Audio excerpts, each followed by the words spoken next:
Hello students, ये हमारा जो कंसेप्ट ये लिखा हुआ है मैं आपको बता देता हूँ। सीबीएसई बोर्ड की 10th क्लास के पेपर में आपको ट्रायंगल में एक कंसेप्ट आता है जिसका नाम है बेसिक प्रोपोर्शनलिटी थ्योरम। तो ये कंसेप्ट हमारा काफ़ी इंपॉर्टेंट है। आपके सीबीएसई बोर्ड ने जो सैंपल पेपर बनाया है, इस जो आपका अपलोड करा है साइट पर, सीबीएसई की साइट में, उसमें भी इसका डेरिवेशन पूछा गया है। ठीक है, तो आपके इस बार के बोर्ड एग्जाम में ये चीज़ काफ़ी ज़्यादा इंपॉर्टेंट हो जाती है। हो सकता है आपको 4 से 5 नंबर में पूछा जाए ये डिराइव करने के लिए। तो हम यहाँ देख रहे हैं ट्रायंगल पर बेस्ड ये है। आज हम इसको कंसेप्ट को एक बार देख लेते हैं। तो यहाँ पर प्रोपोर्शनलिटी का मतलब क्या होता है? जब कोई दो रेशियो सेम होता है, इक्वल होता है, तो हम इसको कहते हैं प्रोपोर्शनल।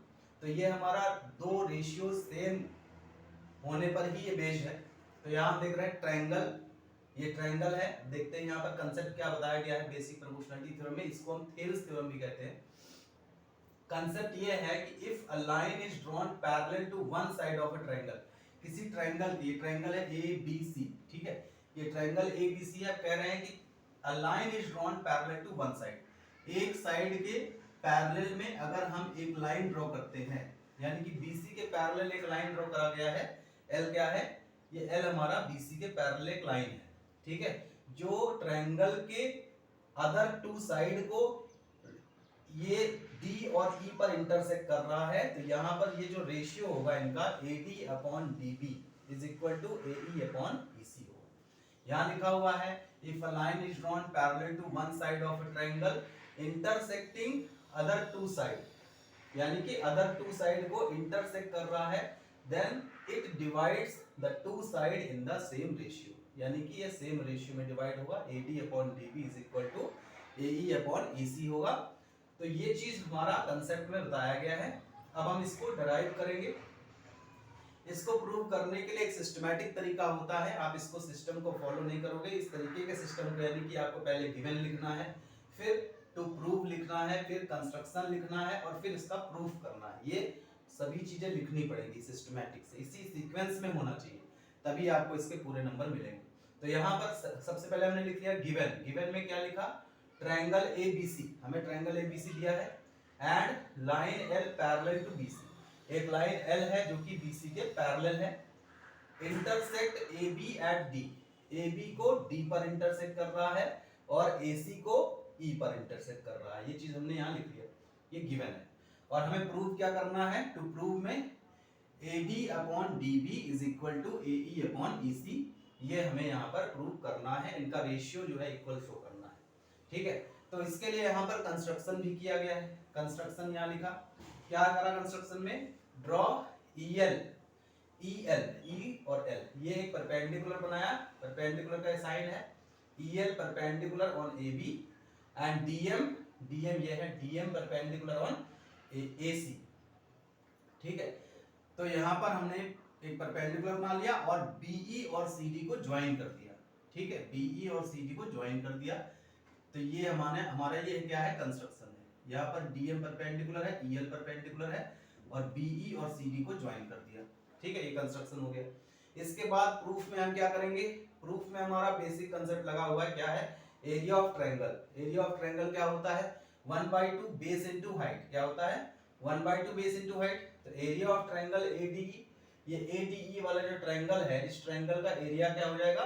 1/2 बेस AD है और परपेंडिकुलर यानी कि इसकी हाइट EL है, तो 1/2 AD इंटू EL हो गया, ठीक है। इसी तरह से एरिया ऑफ BDE, जब हम यहाँ पर ट्रायंगल BDE लेंगे, है ना, ये वाला ट्रायंगल जब लेंगे, तो इसका जो एरिया होगा वही फॉर्मूला 1/2 बेस ये हो गया, और परपेंडिकुलर यानी कि हाइट इसकी EL ही रहेगी, है ना। ऑब्ट्यूज एंगल ट्रायंगल है, तो इसका जो परपेंडिकुलर होता है वो आउटसाइड द ट्रायंगल होता है, ट्रायंगल के बाहर होता है, तो EL ही इसका हाइट होगा। तो ये हो गया 1/2 DB इंटू EL। अब इनको क्या करना है? हमें डिवाइड करना है, ठीक है। इनको जब डिवाइड करेंगे, डिवाइडिंग इक्वेशन 1 एंड 2, ये इक्वेशन 1 है, इक्वेशन 2 है, डिवाइड करेंगे area of triangle ADE divided by area of triangle BDE करेंगे, तो यहाँ पर ये 1/2 कट जाएगा ऊपर नीचे, और EL भी कट जाएगा।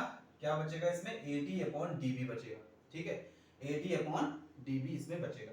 तो ये इक्वेशन नंबर 3 हो गई, ठीक है। इसी तरह से जब हम यहाँ पर इधर से इस साइड से हम यहाँ पर ट्रायंगल ADE को हम ऐसे भी लिख सकते हैं, अगर बेस AE लेते हैं तो परपेंडिकुलर DM हो जाएगा। तो इसका एरिया क्या हो जाएगा, एरिया ऑफ ट्रायंगल ADE को हम 1/2 AE बेस ये है और DM परपेंडिकुलर, तो AE 1/2 AE इंटू DM भी लिख सकते हैं। और इधर से जब ट्रायंगल DEC को लेंगे, ये वाला ट्रायंगल लेंगे, तो इसमें बेस हो गया EC और हाइट हो गई DM। तो ये हो गया area of triangle CDE। CDE का क्या हो गया 1/2 EC इंटू DM हो गया।